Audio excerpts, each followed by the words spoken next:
This reading or this video is on reading 26 from your Ferguson textbook, and it is entitled Fitting In and Fighting Back, Stigma Management Strategies Among Homeless Kids. And the authors are Rochelle and Kaufman. The focus is right there in the title, the stigma management strategies used by homeless kids.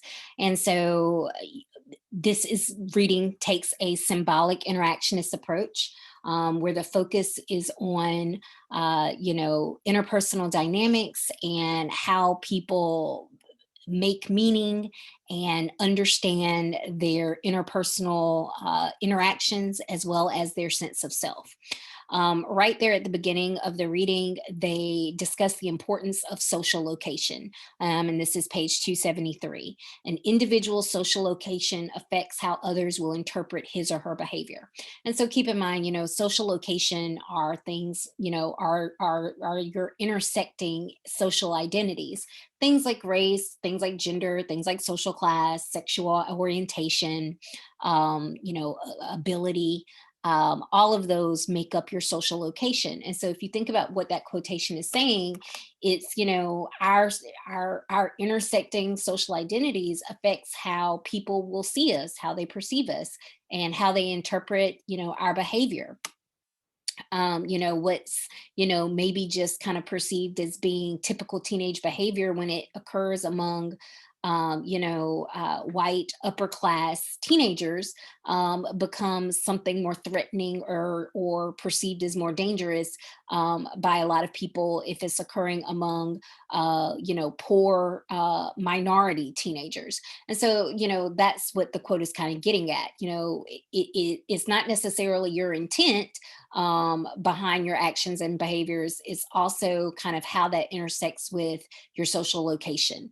And so for these authors in particular, their focus is on how homeless children are devalued during their social interactions because of their social location. As it notes right there in the beginning, like all social actors, kids who are homeless construct and manage their behavior on the basis of the meanings they have assigned through social interaction, and that their homelessness is a defining aspect of their identity. And so a lot of their social interactions are largely mediated through that lens of homelessness, right? So people aren't just interpreting their behavior, like, oh, that's what teenagers do, but, they're interpreting it through this lens of homelessness. And so they connect the concepts of stigma and homelessness through their discussion of what they call structural locations. And basically, what this is saying is in the case of both homelessness and stigma, they have a structural location in our society. They are part of our social structure, right? So this isn't just individual experiences. This isn't individual decisions or individual negative perceptions. What is or is not stigmatized in our society is influenced by larger social structure. And of course, the presence of homelessness and homeless youth is also influenced by the larger social structure. What's going on in the economy, what's happening with, the availability of housing, especially affordable housing, what types of policies are in place or are not in place to protect particularly families with children from experiencing homelessness, what types of services are available. All of those are factors that exist beyond the individual sphere and exist on that larger social structural sphere. So before we go deeper into the discussion of the reading, I have a couple of slides about stigma, about this symbolic interactionist theorist Irving Goffman, and his theory, which is dramaturgy, which relates to this concept of stigma. So I want to go over that material really quickly. So Goffman, he has this book, The Presentation of Self in Everyday Life. And his primary argument is that we are all actors in the social world, and that our self, this concept of self, is nothing more than self presentations and role performances. So this theory, which is called dramaturgy, is basically impression management. It's the process through which we attempt to control others' impressions of us by acting or talking in certain ways or not acting and talking in certain ways. And it takes the name dramaturgy because he compares, this impression management to a stage. And so our self is creating and participating in scenes that we present to others who are like our audience. And so in this book, he talks about this presentation of self in everyday life through these theatrical terms. For instance, front region is also referred to as front stage, and this is the place where your performance is given. If you were to make a list of, performances in your life, your performance as a student, your performance as an employee somewhere, your performance as, someone's wife or husband or mother or father. Think about the things you need to do and have in order to have a successful performance. Does it involve specific props? Does it involve costumes? Does it involve, you interacting with other actors who are also putting on a performance? So in this region, the front region, you engage in and you perform your role for the audience, keeping in mind your goal is to have a successful performance, to give off a good impression for whatever role you're trying to perform. The back region or backstage is defined as the place where you can pretty much drop your performance. You can relax. You can step out of character. This is the place where you can expect that a member of the audience shouldn't necessarily see you behaving in this way. And so I often think that the perfect example of this front stage backstage regions is if you've ever worked in a restaurant, right? As a waiter, a server, as a bartender, as a host, then you know that your front stage is the restaurant itself, where your customers, your patrons, will see you, and interact with you. And even if they're not directly interacting with you, they certainly can see your behavior. They can see your performance. But the kitchen area, which of course is off limits to restaurant guests and patrons, could be the place where you get to drop that performance, right? If you've ever been a server and had to, paste on the fake smile, it's where you get to drop the smile. It's where you get to maybe complain. You get to engage in backstage behavior. Now, if your audience was to see some of that backstage behavior, then it would threaten the performance, right? And it would be kind of a flaw in your impression management. And sometimes, of course, this does, happen, because, we are, even though I'm talking about this, like this is clear cut front stage or backstage, admittedly, when we are actually interacting with one another, they're also doing a performance at the same time that you're doing your performance. And so you're kind of performing together. And this process is called identity negotiation. And even though it sounds like this is a lot, it really isn't, because a lot of our social identities, a lot of our social role performances are really known to us. Like, by the time we're no longer little children, we kind of know what's expected of us in a lot of settings and by a lot of people. And so, when you go to check out at a grocery store, you know how to act as a customer, which allows your cashier to be able to successfully perform their role as the cashier. And the concept is called situated identities, that the self we present and have confirmed by other people is largely shaped by a given situation, right? So it's a little bit more, it's not quite as straightforward as that front stage backstage would make you think. So because we're engaging in these performances with other people, sometimes the performances go bad. And when this happens, our presentation of self is not successful. Maybe we just don't do a particularly good job with our role performance. Maybe the audience witnesses a little bit of our backstage behavior. Maybe we're not entirely certain what is expected of us in a given situation. And so we aren't quite clear how to successfully perform our situated identity. when this happens, this is called lose face, right? Like basically our performance has gone wrong. And now it's kind of clear that to a certain extent that we were performing, right? So to go back to my restaurant example, if your table of customers, overhears you bad mouthing them, you've now lost face. And so what can you do to save your performance? Well, sometimes there's nothing you can do if the failure was like that bad of a failure. But if certainly if it was something small, then you could perhaps save face.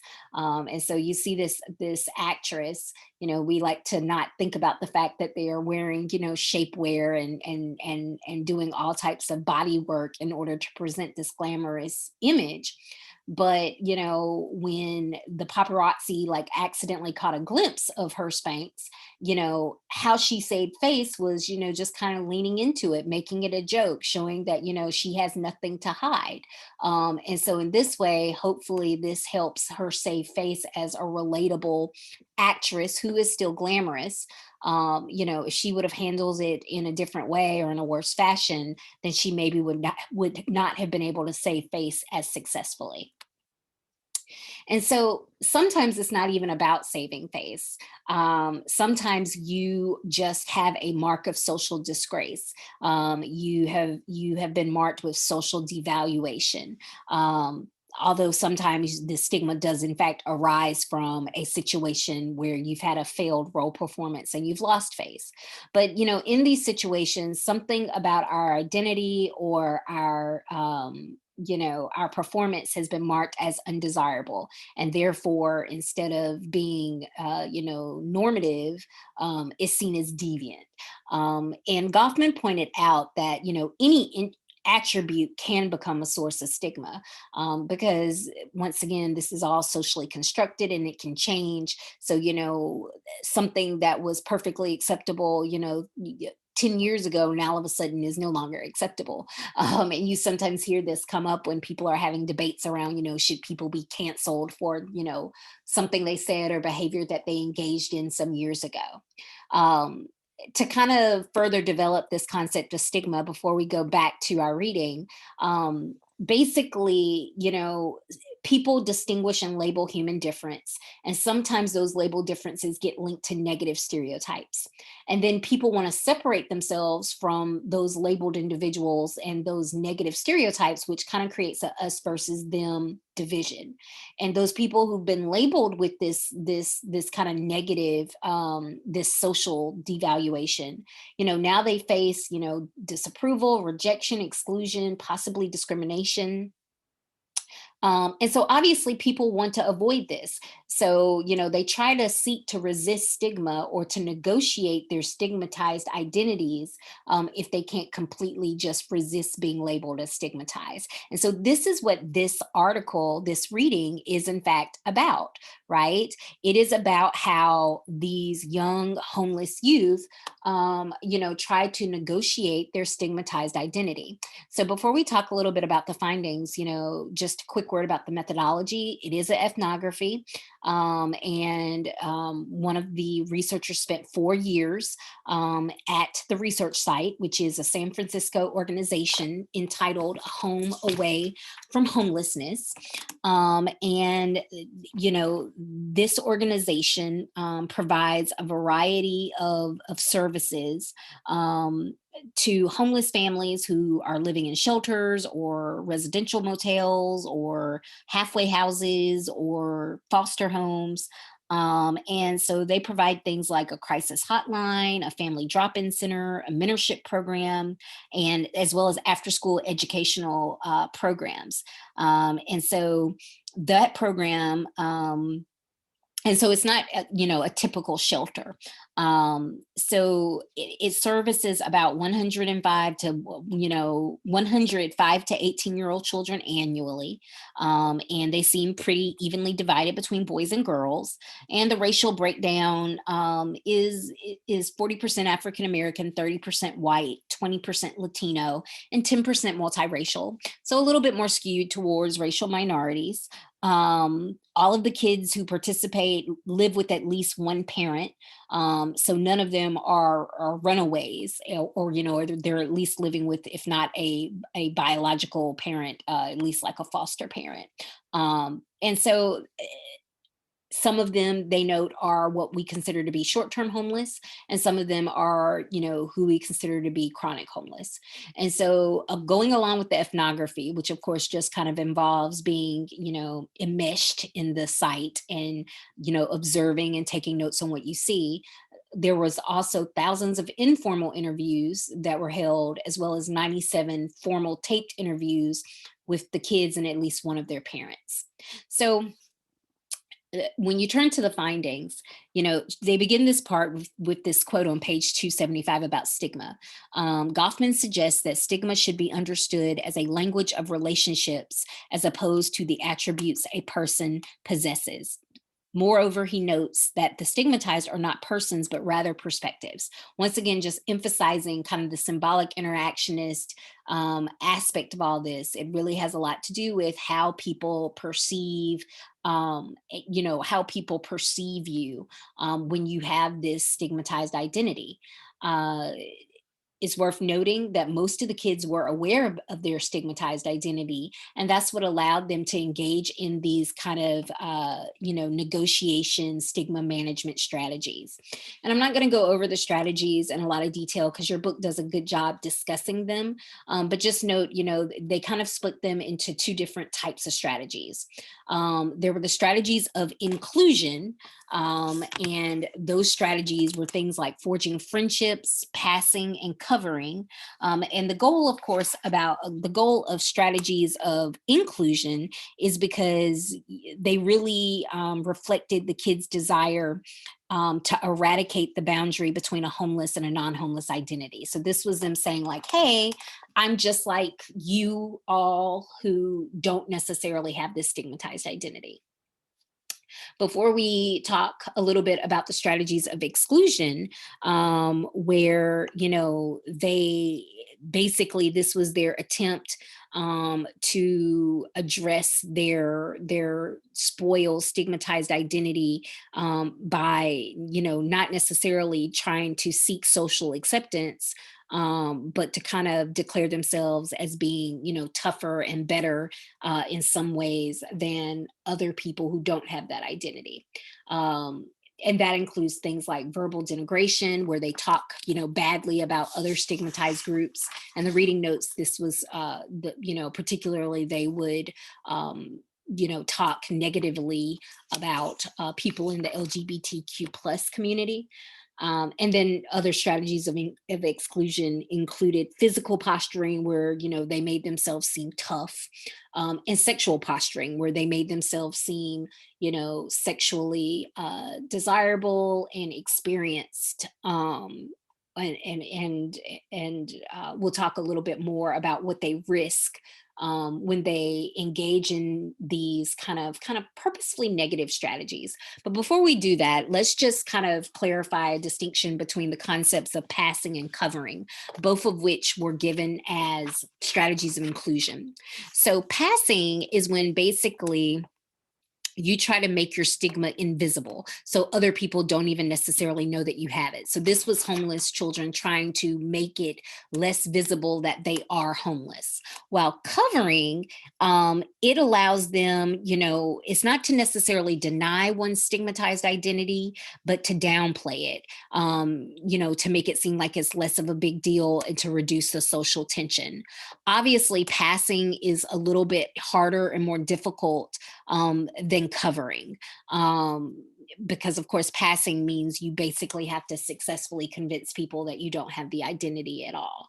And really both of them, require a good deal of impression management and really run the risk of you losing face, right? Of your performance, failing to convince people that you don't have this stigmatized identity or that it doesn't really matter. And so that kind of explains why some of the youth really cling to these strategies of exclusion, because even though, what they risk by doing so, the authors, describe, they risk kind of playing into some of the worst stereotypes about their stigmatized identity.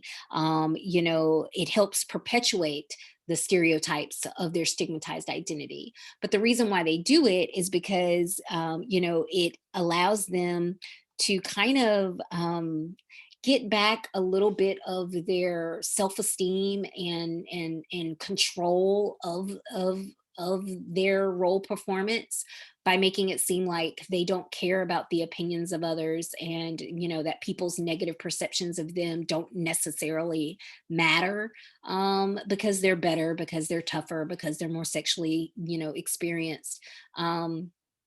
And so this is a way for them to kind of reclaim their spoiled identity on their terms. Now, ultimately, if you're thinking about long-term consequences, it's pretty clear that the strategies of inclusion come with, or the strategies of exclusion, excuse me, it comes with greater risk and more negative ramifications in the short and long term than the strategies of inclusion. So it really just, obviously, while you risk failing to successfully pass or cover, and you risk being rejected or denied in some way when you engage in the strategies of inclusion, those risks are still less than the risk that you take when you engage in the strategies of exclusion. And so, as I end this, as always, I offer some questions that, I encourage you to consider based on the reading. Although most of us have never experienced homelessness, can you think of a possible stigmatized or spoiled identity you have embodied or experienced? How were you treated? Were you aware of the stigma associated with that identity? How did you respond? Did you rely on strategies related more to inclusion or exclusion?